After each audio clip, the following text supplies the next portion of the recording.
평안하십니까?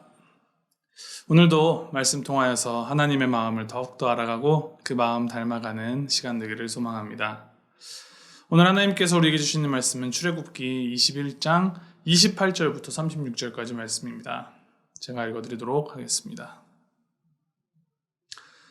소가 남자나 여자를 받아서 죽이면 그 소는 반드시 돌로 쳐서 죽일 것이요 그 고기는 먹지 말 것이며 임자는 형벌을 면하려니와 소가 본래 받는 버릇이 있고 그 임자는 그로 말미암아 경고를 받았으되 단속하지 아니하여 남녀를 막론하고 받아 죽이면 그 소는 돌로 쳐 죽일 것이고 임자도 죽일 것이며 만일 그에게 속죄금을 부과하면 무릇 그 명령한 것을 생명의 대가로 낼 것이요 아들을 받든지 딸을 받든지 이 법규대로 그 임자에게 행할 것이며 소가 만일 남종이나 여종을 받으면 소 임자가 은 30세겔을 그의 상전에게 줄 것이요 소는 돌로 쳐서 죽일지니라.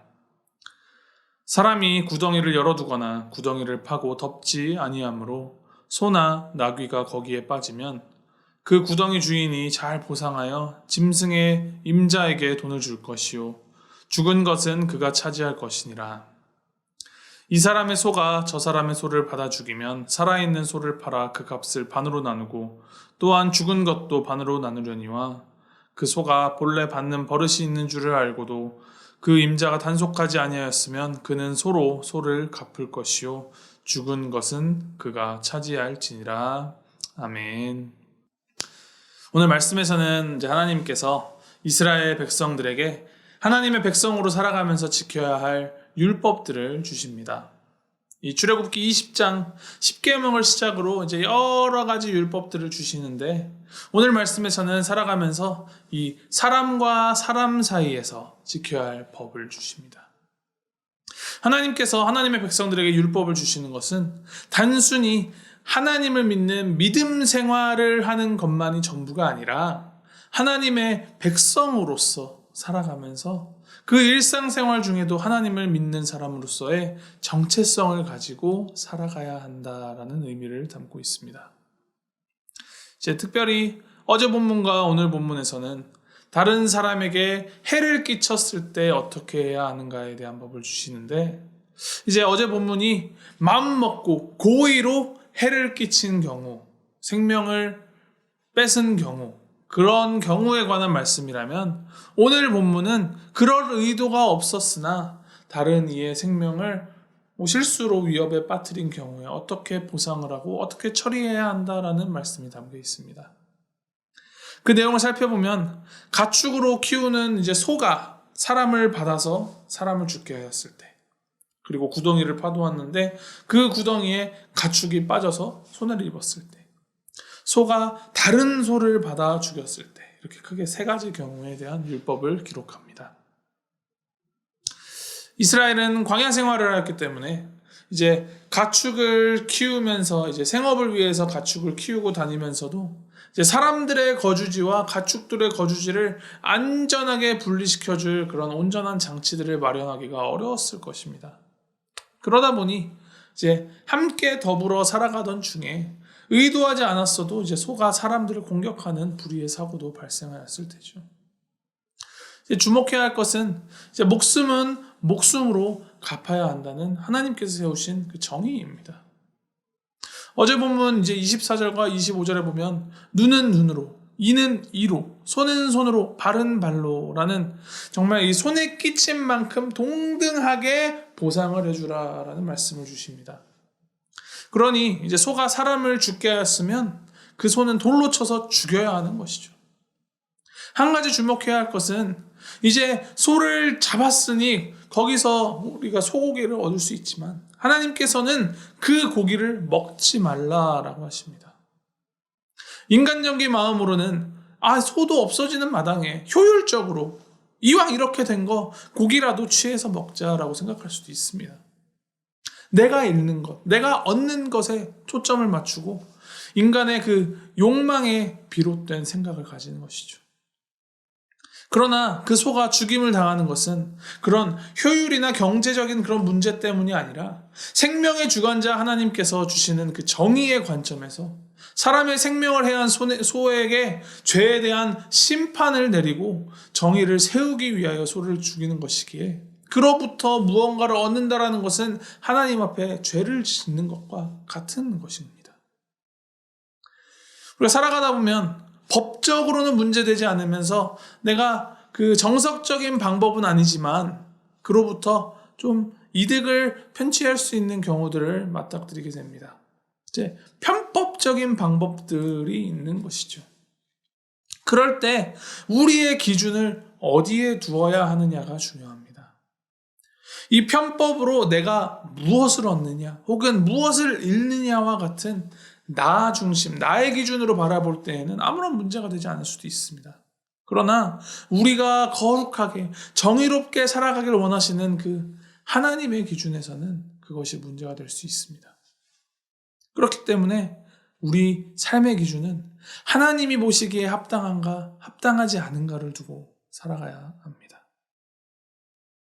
하나님의 법, 하나님의 정의는 다른 어떤 법보다 더 뛰어나고 더 선한 법입니다.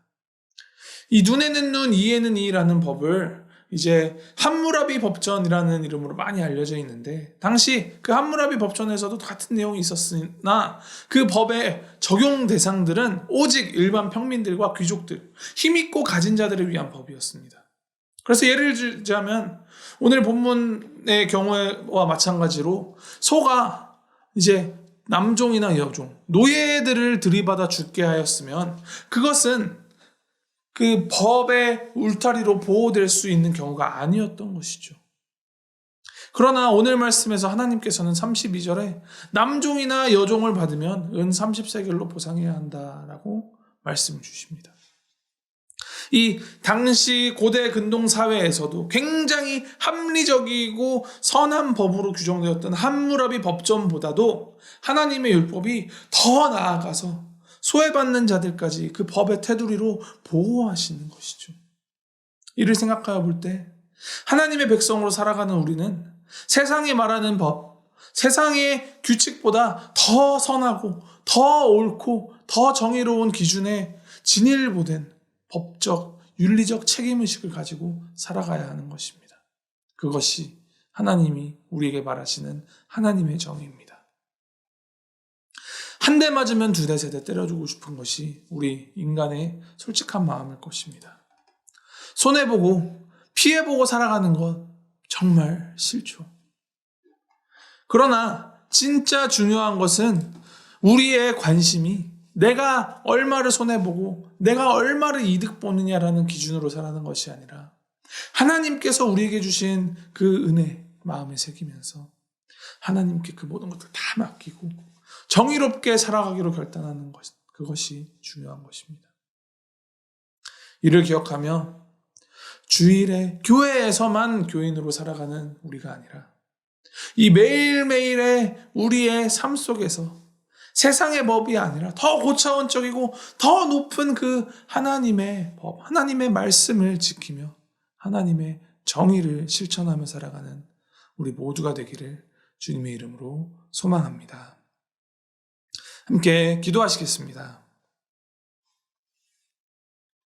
하나님 아버지, 자격 없는 죄인된 우리 사랑으로 품어주시고 우리 죄를 대신하여서 십자가 죽음으로 그 모든 것을 짊어지신 그 아버지 하나님의 놀라운 은혜 우리가 기억합니다.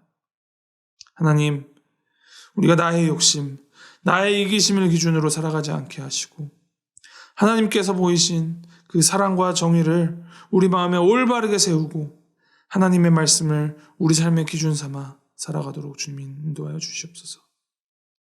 하나님, 우리의 힘으로 우리가 스스로 거룩할 수 없음을 고백합니다. 하나님, 우리가 하나님만 의지하게 하시고 우리와 함께하여 주시는 그 성령님의 그 인도하심에 따라 우리를 주관하시는 그 성령님의 그 인도하심 따라 우리의 모든 말과 행동이 하나님 보시기에 합당한 거룩한 그 삶을 우리가 살아갈 수 있도록 주님 함께하여 주시옵소서. 주님의 그 복음의 기쁨을 이 세상 가운데로 전달하는 온전한 통로로 우리의 삶이 사용될 수 있도록 주님 인도하여 주시고 붙들어 주시옵소서. 감사드리며 우리 주 예수 그리스도의 이름으로 기도하였습니다. 아멘.